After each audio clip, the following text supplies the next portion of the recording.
Maoist party అగ్రనేత Mallojula Koteswararao alias Kishanji సతీమణి కేంద్ర కమిటీలో ఏకైక మహిళా సభ్యురాలు పోతుల కల్పన అలియాస్ పద్మావతి అలియాస్ సుజాతక్క.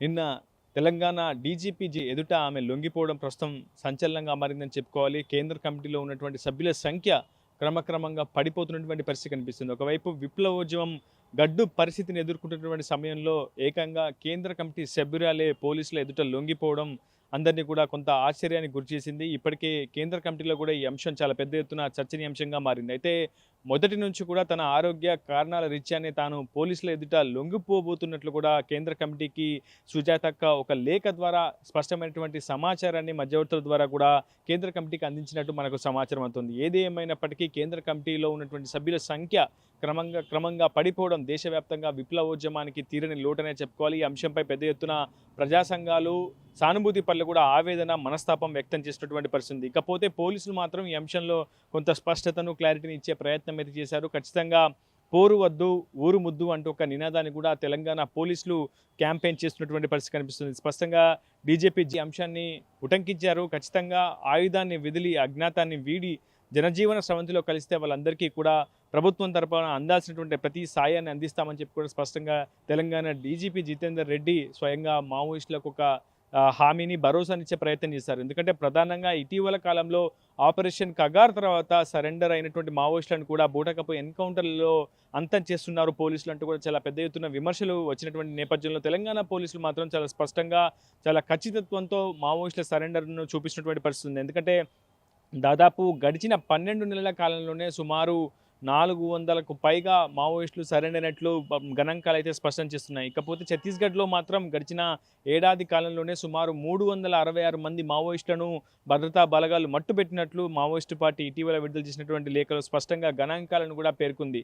బూటకపు ఎన్కౌంటర్లు పెడతా మావోలను అంతం చేస్తుంది భద్రతా బలగాలు అంటూ కూడా స్పష్టమైనటువంటి గణాంకాలతో కూడినటువంటి ఆరోపణలతో కూడిన సంచలనమైన లేఖను ఇటీవల మావోయిస్టు పార్టీ అయితే విడుదల చేసింది. ఇకపోతే తెలంగాణ స్టేట్ కమిటీలో ఇంకా 73 మంది సభ్యులు యాక్టివ్గా ఉన్నట్లు, అందులో తెలంగాణకు చెందినటువంటి 11 మంది తెలంగాణ మావోయిస్టు పార్టీ రాష్ట్ర కమిటీలో బలమైనటువంటి స్థానాన్ని దక్కించుకున్నట్లు కూడా అటు తెలంగాణ పోలీసు స్పష్టమైనటువంటి అంశాలను నిన్నటి లేఖలో అయితే విడుదల చేశారు. ఇకపోతే కేంద్ర కమిటీలో సుమారు 15 మంది సభ్యులు యాక్టివ్గా ఉండగా అందులో 10 మంది తెలంగాణకు చెందిన వారంటూ కూడా తెలంగాణ పోలీసులు విడుదల చేసినటువంటి ప్రెస్ నోట్లో స్పష్టంగా పేర్కొన్నారు. ఏదేమైనప్పటికీ ప్రస్తుతం దేశవ్యాప్తంగా విప్లవోద్యమం కొంత గడ్డు పరిస్థితిని అయితే ఎదుర్కొంటుంది. అయితే ప్రస్తుతం నంబాల కేశవరావు తర్వాత ఆ స్థానాన్ని దక్కించుకున్నటువంటి వ్యక్తి ఎవరు అనే అంశంపై కూడా మావోయిస్టు పార్టీ ఇప్పటివరకు క్లారిటీ ఇవ్వనప్పటికీ అనధికారికంగా తిరుపతి ప్రస్తుతం సిపిఐ మావోయిస్టు పార్టీ ప్రధాన కార్యదర్శిగా బాధ్యతలు చేపట్టినట్టు మనకు విశ్వసనీయ సమాచారం అయితే ఉంటుంది. ప్రస్తుతం కేంద్ర కమిటీ సభ్యురాలే పోలీసుల ఎదుట లొంగిపోతే ఆ క్యాడర్లో ఉన్నటువంటి క్షేత్రస్థాయి మిలిషియా సభ్యుల స్థాయి నుంచి అటు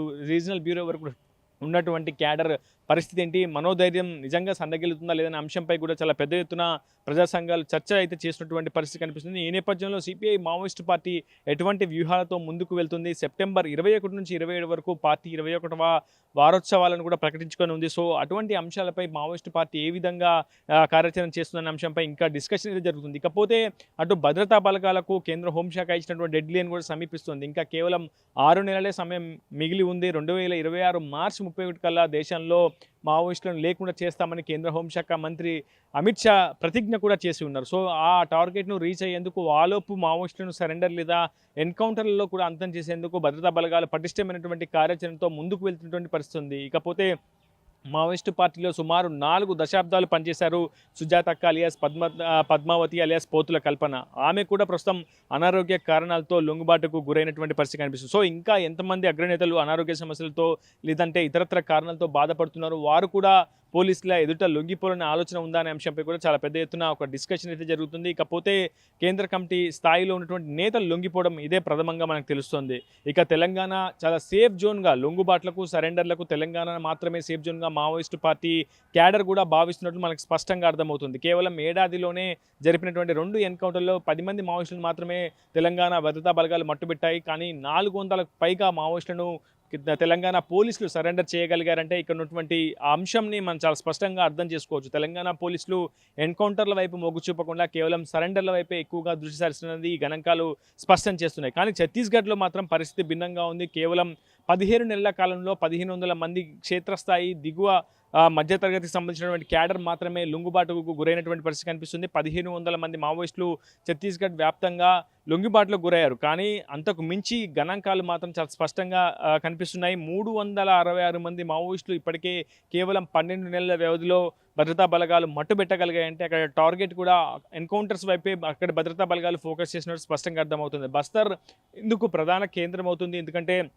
మావోయిస్టుల యాక్టివిటీస్కి అక్కడ కార్యకలాపాలు విస్తృతం చేసేందుకు బస్తర్ దండకరణం చాలా కేంద్ర బిందువుగా మారింది. ప్రస్తుతం బస్తర్ కేంద్రంగానే మావోయిస్టుల ఆపరేషన్స్ ముమ్మరంగా సాగుతున్నాయి. ఇకపోతే ఈ ఏడాది జరిగినటువంటి ఎన్కౌంటర్లు చాలా పెద్ద ఎత్తున ఛత్తీస్గఢ్ కేంద్రంగా జరిగాయి. ఛత్తీస్గఢ్, ఆంధ్ర, ఒరిస్సా బోర్డర్ కావచ్చు, ఛత్తీస్గఢ్, ఒరిస్సా బార్డర్లో చాలా భీకరమైనటువంటి ఎన్కౌంటర్లు జరిగాయి. సుమారు దాదాపు 11 మంది రాష్ట్ర కమిటీకి సంబంధించినటువంటి సభ్యులతో పాటు సిపిఐ మావోయిస్టు పార్టీ ప్రధాన కార్యదర్శి నంబాల కేశవరావు అలియాస్ బసవరాజుతో పాటు మరొక 4 కేంద్ర కమిటీ సభ్యులు వివేక్, ఉదయ్, ప్రతాప్, తెంటు లక్ష్మీ నరసింహాచలం వంటి 4 కేంద్ర కమిటీ సభ్యులు కూడా ఎన్కౌంటర్లోనే హతమయ్యారు. గతంలో ఇటువంటి పరిస్థితి ఎప్పుడు కూడా మావోయిస్టులకు ఎదురుకాలేదు. ఎప్పుడు మావోయిస్టులకు సంబంధించినటువంటి సిపిఐ మావోయిస్టు పార్టీ ప్రధాన కార్యదర్శి ఎప్పుడు కూడా ఎన్కౌంటర్లు హతం కాలేదు. కానీ తొలిసారి నంబాల కేశవరావు మృత్యువాత పడడం ఆ పార్టీలో తీవ్రమైనటువంటి ఆందోళన రేకెత్తించిందని చెప్పుకోవాలి. ప్రస్తుతం భద్రతా బలగాలు మాత్రం తమ టార్గెట్ను త్వరితగతిన చేరుకునేందుకు విస్తృతంగా కూంబింగ్ సర్చింగ్ ఆపరేషన్స్ నిర్వహిస్తున్నాయి. అత్యాధునిక సాంకేతిక పరిజ్ఞానాన్ని ప్రస్తుతం ఆ దండకరణలో మోహరిస్తున్నటువంటి పరిస్థితి కనిపిస్తుంది. లక్షల మంది సైనిక కేంద్ర పారామిలిటరీ బలగాలు ప్రస్తుతం దండకరణం జల్లడపడుతున్నాయి. మరోవైపు సరెండర్ల వైపు కూడా ఇతర రాష్ట్రాల పోలీసులు మాత్రం మొగ్గు చూపుతున్నారు. తెలంగాణ మాత్రం ఇందుకు సేఫ్ జోన్గా మావోయిస్టు పార్టీ క్యాడర్ కూడా భావిస్తుంది. అందుకు నిదర్శనమే 404 మంది మావోయిస్టులు ఇప్పటివరకు లొంగుబాటుకు గురి కావడం. ఏదేమైనప్పటికీ ప్రస్తుతం విప్లవోద్యమం మరే విధంగా ముందుకు సాగుతుంది? నిజంగా మావోయిస్టులు ఆయుధాన్ని వదిలిపెట్టి అజ్ఞాతాన్ని వీడి జనజీవన స్రవంతిలో కలిసేందుకే ఎక్కువగా మొగ్గు చూపుతున్నారా అనే అంశంపై ఇంకా కొంత క్లారిటీ రావాల్సి ఉంది. ఎందుకంటే చాలామంది కీలకమైనటువంటి నేతలు, అది కూడా తెలంగాణకు చెందినటువంటి చాలామంది కీలక నేతలు కేంద్ర కమిటీలో భాగస్వామ్యులై ఉన్నారు.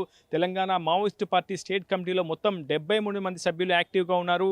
78 మంది తెలంగాణకు చెందినటువంటి వ్యక్తులు దేశవ్యాప్తంగా సిపిఐ మావోయిస్టు పార్టీలో కీలక బాధ్యతలు కూడా నెరవేరుస్తున్నారు. సో ఇంతమందిని నిజంగా సరెండర్ చేయడం సాధ్యమేనా, లేదంటే సిపిఐ మావోయిస్టు పార్టీని పూర్తిగా అంతమొందిస్తుందా భద్రతా బలగాన్ని మాత్రం వేచి చూడాల్సి ఉంది. ఇదే వీడియో స్నేహితులతో రిపోర్టర్ ఉదయ్ RTV దండకారణ్యం నుంచి. తెలుగులో న్యూస్ కి ఫాస్టెస్ట్ యాప్ ఇప్పుడు టోటల్లీ న్యూ అవతార్లో జస్ట్ 5 సెకండ్స్ లో కంప్లీట్ న్యూస్. సోషల్ మీడియాలో ట్రెండ్స్ కి one stop solution. Live TV app voice search option తో ఇప్పుడే డౌన్లోడ్ చేయండి లేదా అప్డేట్ అయిపోండి. యాప్ లింక్ డిస్క్రిప్షన్ లో ఉంది.